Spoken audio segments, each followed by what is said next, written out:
Você vem acompanhando no jornal O Dia e também na O Dia TV, tudo sobre a repercussão da bilhetagem eletrônica, essa confusão.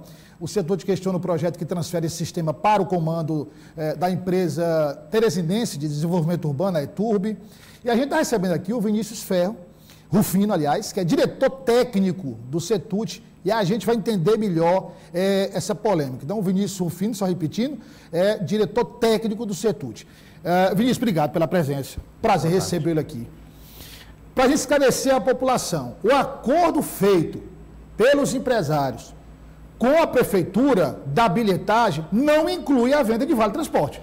De fato não inclui. O acordo que foi feito, e aqui cabe a gente esclarecer que foi um acordo feito para dar a retomada do pagamento de valores de aporte, né, referentes a esse período, ao primeiro período Covid, vamos chamar assim, referentes a custos do período de março a outubro, né, foi uma retomada dos pagamentos desse acordo, enfim, desses valores. Mas o acordo, de fato, não englobava a questão comercial. Inclusive, ele deixa bem estrito lá, bem discriminado o que é o que. Né? A prefeitura, a partir de 1º de dezembro, assumiria a parte operacional da bilhetagem, né? Tanto a gestão quanto o seu custeio. Da parte operacional, o que é a parte operacional da bilhetagem? É o acompanhamento e a gestão da abertura de viagens, da coleta de dados, da operação propriamente dita dos ônibus. E a parte comercial, no próprio acordo, está descrito que fica ainda a cargo das operadoras, das concessionárias do sistema. Só lembrando que, de acordo com o que foi conversado, isso era para acontecer desde 1º de dezembro do ano passado. 1º de dezembro de 2021, exatamente. E a prefeitura nunca assumiu isso? Não, ainda não houve essa passagem, ainda não fomos notificados da continuidade desse processo, né? Inclusive solicitamos, dentro desse acordo, havia também uma outra cláusula, que definia a constituição por parte do município de uma comissão para calcular os valores remanescentes, né, do impacto desse período que está faltando se calcular e se ser repassado alguma coisa, e também não tivemos resposta ainda, não tivemos ainda nenhuma informação a respeito do andamento dessa comissão, que venceu agora, o resultado teria que ser entregue agora até o comecinho de fevereiro, dia 1º de fevereiro, que expirou os 4 meses, né, dentro do que estava descrito no contrato, e também não tivemos retorno quanto a isso ainda. Agora, Vinícius, essa transferência, só para o nosso telespectador entender, essa transferência consta em um dos projetos de lei, são, me parece, 4 que tramitam na Câmara Municipal, e me parece que a doutora Nayara esteve aqui e explicou, aproveitaram-se desses 4 projetos, dos projetos, os 4, e incluíram lá essa transferência do Vale Transporte, que inclusive, é bom que se diga, eu andei até pesquisando, é inconstitucional, porque existe uma lei federal que determina que a empresa que executa a concessão é que tem que controlar a venda de vale transporte. Quer dizer, a Câmara não pode legislar sobre essa questão, porque já existe uma lei federal que se sobrepõe a isso. Exatamente. Nós temos 2 ou 3 entraves aí. Temos essa parte legal, por assim dizer.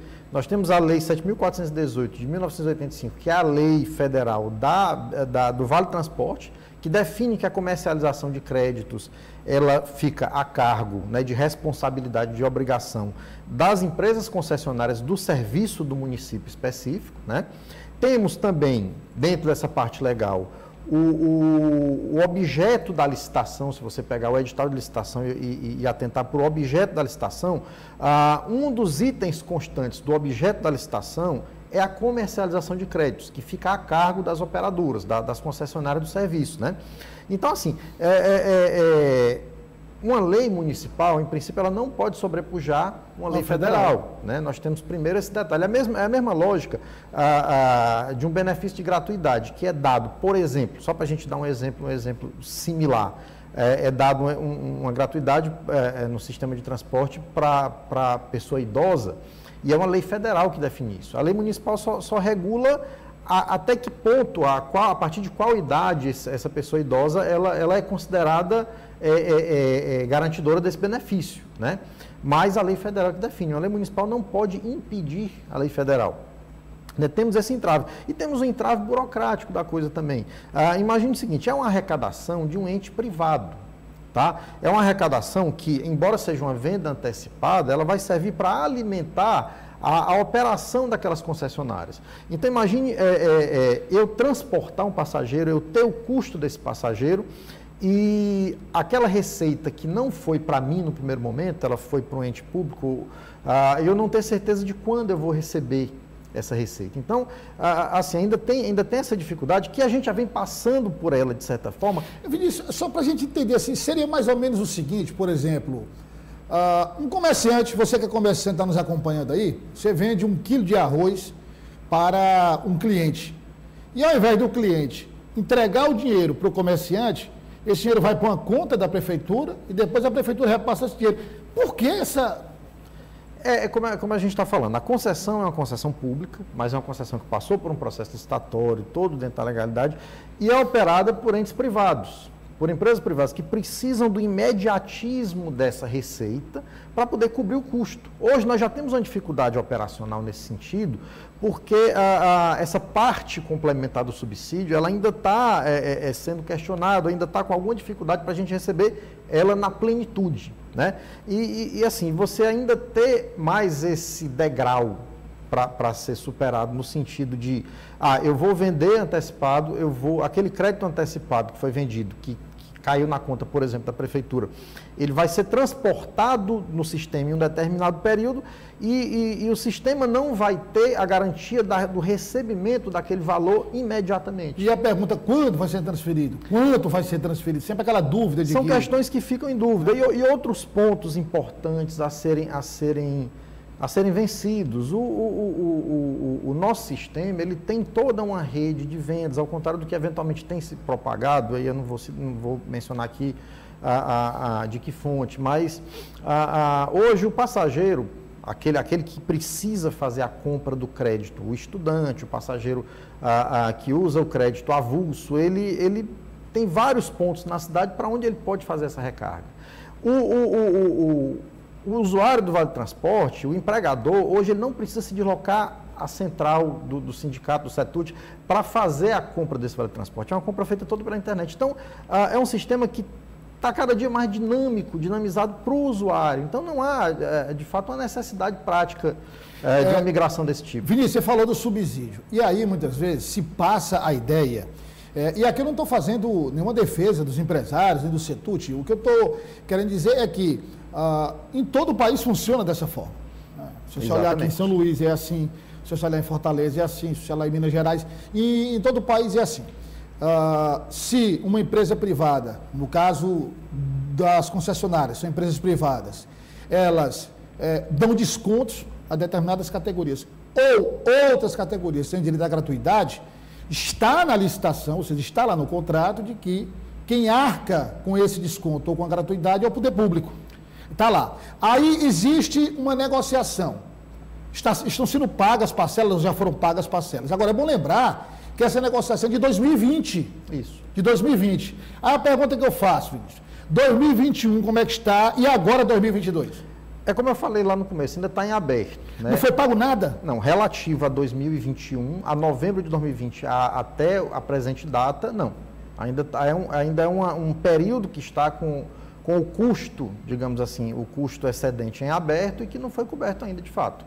Vale lembrar aqui que, como você bem falou, em todo o Brasil existe essa figura do subsídio. E em todo o Brasil, nessa realidade da pandemia, em que todo esse sistema de transporte do Brasil foi afetado, os municípios que conseguiram resolver essa questão operacional, essa questão com suas concessionárias, resolveram na base do subsídio, na base do aporte de crédito emergencial, na base da revisão contratual para revisar valores, para adicionar valores, para poder manter esses sistemas funcionando da maneira adequada. Isso não é uma novidade, não é uma situação particular de Teresina, é uma situação que no Brasil inteiro está acontecendo. Qual é a posição da Prefeitura, qual é a resposta da Prefeitura, o que a Prefeitura tem dito, Vinícius, em relação a esse subsídio de novembro de 2020 para cá? Como eu falei, a gente Nada. Enfim, Vamos lá. Foi instituída uma comissão, inclusive você falou com a que cláusula do acordo, que foi, dentro do acordo foi definido um prazo de 60 dias, prorrogável por mais 60 dias, para essa comissão calcular esse valor, né? O acordo foi assinado em outubro de 2021, né? Em fevereiro de 2022, fazem-se os 120 dias e até agora a gente não teve, de fato, nenhuma informação criada prática. Essa comissão? Foi, a comissão foi criada. A comissão foi criada. Até onde a gente então não tem pagamento de novembro de 2020 até o dia de hoje. Esse cálculo desse impacto ainda não foi nos apresentado. E para a gente encerrar, uma última pergunta. O CETUT tem noção de quanto é esse montante?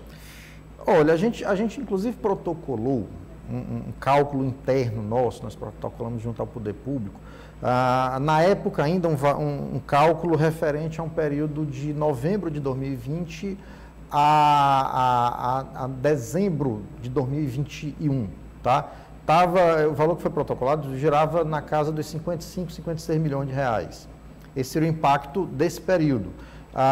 Já estamos em janeiro, já estamos em fevereiro, já temos um mês de janeiro, um mês inteiro a mais nessa conta, e certamente esse valor já está aumentado. Isso é um cálculo interno nosso, vale lembrar que é um cálculo que nós fizemos a título de exercício nosso, até para poder trazer algum horizonte, alguma base para o poder público. Mas, assim, estamos ainda no aguardo, de fato, do que seria esse valor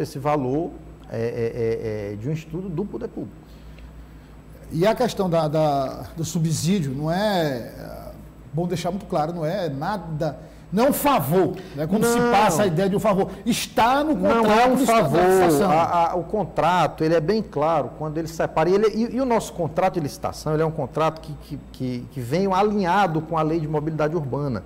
Ele separa o que é a tarifa cobrada do usuário e a tarifa de remuneração para cobrir o custo das empresas. Então, o que acontece? A Prefeitura ela tem total liberdade e regula, ela é o agente regulador do preço da tarifa a ser cobrada do usuário. Tá?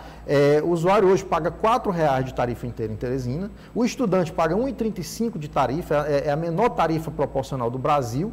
O estudante aqui paga 1/3 do valor da tarifa inteira, enquanto nas outras cidades que é essa cobrança é de 50%. Mas, assim, ao mesmo tempo, independente do valor de tarifa cobrado, o município ele tem que arcar com a diferença desse custo. Isso aí é o pré-requisito básico que está lá no contrato, né? Assim como acontece em outros municípios em que há a mesma regra, em que há o mesmo critério. Então, não é favor nenhum que é feito para as operadoras, é simplesmente a cobertura do custo que está ocorrendo com o ônibus rodando, com o salário que é pago, com a folha de pagamento que é colocada em dia, com um óleo diesel que é gasto diariamente nos ônibus, um pneu que é desgastado, que tem que ser trocado por outro, e por aí vai. Vinícius, obrigado pela presença, pelos esclarecimentos. É importante porque a população que acompanha o Dia News, que acompanha o Dia TV e que usa o sistema de transporte público, fica nesse jogo de fatos e versões, e é importante que a gente esclareça detalhadamente para que todo mundo tenha essa noção. Muito obrigado. Nós que agradecemos sempre e estamos aqui à disposição.